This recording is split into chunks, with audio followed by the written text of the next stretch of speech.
What is Vedas? क्या है वेदास? वेद के बारे में लिखा है या फिर भगवान जी के बारे में? Okay fine. What else? Life के बारे में लिखा है। लाइफ के बारे में बताया है। कितने वेद हैं? 4। क्या नाम है? Okay fine, very good. So Veda basically Sanskrit शब्द से आया है, जिसका जो धातु है वो है विद। और विद का मतलब होता है टू नो, किसी चीज के बारे में जानना। तो श्रील प्रभुपाद जिन्होंने इस्कॉन एस्टैब्लिश किया, उन्होंने एक बहुत अच्छी कोटेशन दी। उन्होंने बताया knowledge means to know matter, spirit and controller of both. तो जब मैं स्टूडेंट था तो मुझे ये वाली जो कोटेशन है बहुत स्ट्राइक करती थी। Knowledge means to know matter, spirit and controller of both. इस कोटेशन को आप लिख लीजिए और अपने हार्ट में उतार दीजिए। You will love it after some time. So Vedas basically contains knowledge. जो हमारे वेदास हैं उसमें नॉलेज अवेलेबल है, मैटर की भी नॉलेज अवेलेबल है, स्पिरिट के बारे में भी नॉलेज अवेलेबल है, और गॉड के बारे में भी वेदास में नॉलेज अवेलेबल है।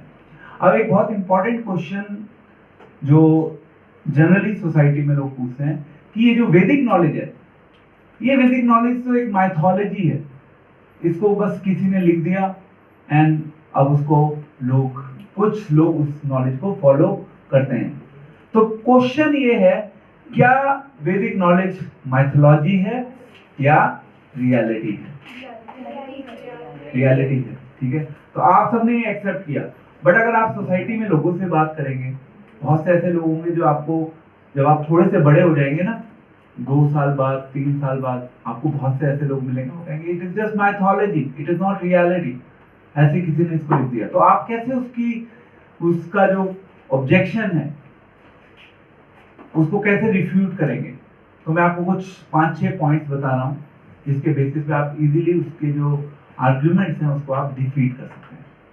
तो how Vedas are relevant, even modern science जो है, अल्टीमेटली हमारी जो मॉडर्न साइंस है जिसके ऊपर हमें आज के समय में पूरा फेथ है, वो मॉडर्न साइंस भी हमारे बेसिकली अल्टीमेटली वेदास से ही ओरिजिनेट करती है।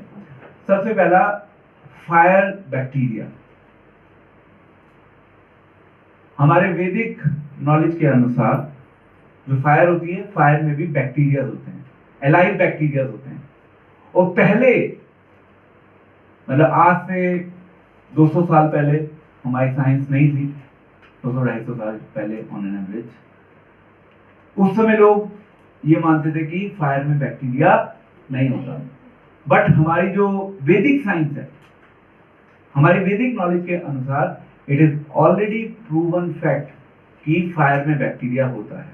बाद में इसके ऊपर रिसर्च हुई और इसके ऊपर रिसर्च के बाद हमारी जो मॉडर्न साइंस है, मॉडर्न साइंस भी इस कंक्लूजन के ऊपर आई कि yes, fire has bacteria. So this is one fact जो ऑलरेडी एस्टैब्लिश था हमारी वैदिक नॉलेज में। बाद में उस फैक्ट को एक्सपेरिमेंट्स एंड रिसर्च करने के बाद हमारी मॉडर्न साइंस ने एक्सेप्ट किया। दूसरा फैक्ट है प्लांट्स हैव लाइफ। ये किसने डिस्कवर किया था कि पेड़ पौधों में जीवन है? यस, नहीं पता? स्क्लीडन। हाँ, किसने डिस्कवर किया था ये फैक्ट? ये तो बहुत बेसिक फैक्ट है, बचपन में मैंने भी पढ़ा था। जगदीश चंद्र बोस, है ना? सुना है ना? यस और नो? भूल गए? तो जगदीश चंद्र बोस ने डिस्कवर किया था प्लांट्स हैव लाइफ, कि पेड़ पौधों में भी जीवन होता है। उनके डिस्कवर करने से पहले तक साइंस ने इस फैक्ट को एक्सेप्ट नहीं किया था कि प्लांट्स में भी जीवन होता है। बट हमारी जब वैदिक साइंस की बात करते हैं, वैदिक साइंस में ये फैक्ट ऑलरेडी एस्टैब्लिश्ड है कि जो प्लांट्स होते हैं उन प्लांट्स में जीवन होता है। थर्ड फैक्ट इज कि चाइल्ड जब अपनी मदर के वूम में होता है, उसकी जो ग्रोथ की जो अलग अलग स्टेजेस होती हैं, उन स्टेजेस के बारे में ऑलरेडी हमारे जो वैदिक लिटरेचर्स में ऑलरेडी उसका डिस्क्रिप्शन दिया गया है कि कैसे वो ग्रो करता है धीरे धीरे। मतलब सेकेंड थर्ड मंथ से वो ग्रोथ शुरू हो जाती है up to the period of 9 months. That description is already there. अब अगर हम बात करें अपनी मॉडर्न साइंस की, मॉडर्न साइंस में जो डिस्क्रिप्शन है as per the grey anatomy, embryo में कैसे एक जो चाइल्ड होता है वो ग्रो करता है, वो डिस्क्रिप्शन बिल्कुल सेम है। तो हमारा वैदिक description and the description as per the modern science, both are same. This is the beauty of the Vedic knowledge. जो फैक्ट ऑलरेडी एस्टैब्लिश्ड है हमारी वैदिक नॉलेज के द्वारा, उसको बाद में हमारी मॉडर्न साइंस जो है वो उसको एक्सेप्ट करती है as a matter of fact. वो कब एक्सेप्ट करते हैं? जब वो सारे रिसर्च कर लेते हैं, सारे फैक्ट्स को कॉरोबोरेट कर लेते हैं, उसके बाद वो एक्सेप्ट कर लेते हैं। So this is the third point. Now fourth point, cow dung. Cow dung मतलब जनरली हम जानते हैं कि ये जो डंग होती है वो इम्प्योर मानी जाती है, बट जब हम काउ डंग की बात करते हैं या काउ यूरिन की बात करते हैं, ये बहुत ज्यादा प्योर होते हैं, इनमें एंटीसेप्टिक प्रॉपर्टीज होती है। तो 1940 से पहले तक साइंस ने इसको कभी एक्सेप्ट नहीं किया था कि जो काउ डंग है, इस काउ डंग में एंटीसेप्टिक प्रॉपर्टीज होती हैं। और अगर आप हमारी वैदिक साइंस की बात करेंगे तो वैदिक साइंस में ऑलरेडी इस फैक्ट को एस्टैब्लिश किया गया कि जो काउ डंग है उसके अंदर एंटीसेप्टिक प्रॉपर्टीज हैं and it is considered very pure. हमारी वैदिक साइंस के अकॉर्डिंग ऑलरेडी उस फैक्ट को एस्टैब्लिश किया गया था। तो ये 4 पॉइंट्स हो गए। इसके बाद next we will talk about the invention of aeroplanes. Aeroplanes की इन्वेंशन किसने की? Wright brothers. You all know this, right? Yes. Wright brothers. But is it a reality? Then what is the reality? Basically, modern science से पहले था विमान शास्त्र। उस विमान शास्त्र में पूरा बताया गया था कि कैसे विमान बनता है। वो तो बाद में मॉडर्न साइंस आई और राइट ब्रदर्स ने केवल उस चीज के ऊपर अपनी स्टैंप लगा दी। This is what actually the modern scientist do. जो चीज ऑलरेडी डिस्कवर्ड है वो उसके ऊपर स्टैंप लगा देते हैं। लॉ ऑफ ग्रेविटी को किसने एस्टैब्लिश किया? न्यूटन। अब कई लोग कहते हैं कि लॉ ऑफ ग्रेविटी को न्यूटन ने बनाया। क्या उसने बनाया? उसने केवल डिस्कवर किया, वो तो ऑलरेडी एग्जिस्ट कर रहा था। If we know law of gravity means we know Newton, but it's not Newton who has created that law of gravity. Law of gravity already exists, है ना? अब हम लास्ट पॉइंट पे डिस्कस करेंगे big bang theory. Big bang theory, we all know big bang theory, अभी हमने briefly discuss किया था।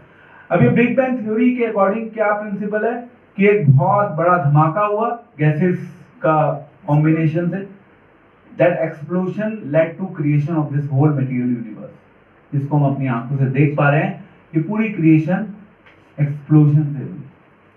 Now this seems very illogical कि एक explosion can lead to creation, and that creation which is so much structured, organised. Now if you look at the galaxy, वो जो Galaxy है वो कितना ज्यादा, वहां पे जो जितने भी स्टार्स हैं बहुत ऑर्डरली अरेंज्ड है। जितने भी प्लैनेट्स हैं उनके बीच में आपस में कभी भी कॉलिजन नहीं हो रहा।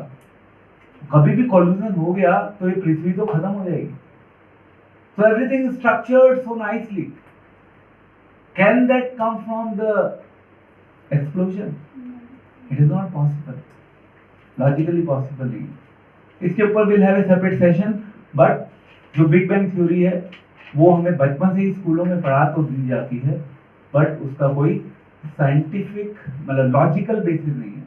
साइंटिफिकली दे में से a lot of things about it, but logically it is irrelevant. ये पॉइंट क्लियर है? The next is, आपने बुद्धा का नाम सुना है? Yes. चाणक्य का नाम सुना है? Yes. चंद्रगुप्त का नाम सुना है? Yes. चैतन्य महाप्रभु का नाम सुना है? Yes. सबने सुना है, राइट?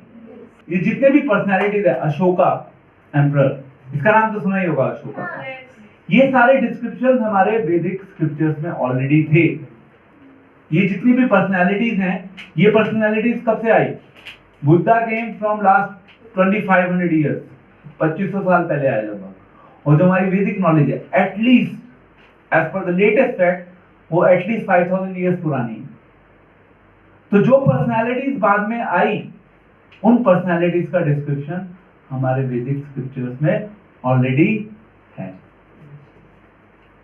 समझ गए? So already future predictions are there which have turned into reality. So then how that Vedas can be myth? So Vedas is not a myth, it is a reality. So what is the role of Vedas? That's the last question that we will discuss today. कि Vedas का हमारी life में क्या role है? Simple answer is कि if we want to know about our father, who is the best authority? अगर हम अपने पापा के बारे में जानना चाहते हैं तो हमारी अथॉरिटी कौन है? हमारी मम्मी। बचपन से अगर हम अपनी बात करें तो बचपन से हम सबसे क्लोज किसके रहते हैं? अपनी मामा के क्लोज रहते हैं। तो हमारी जो मदर है, हमारी मदर हमारी अथॉरिटी है।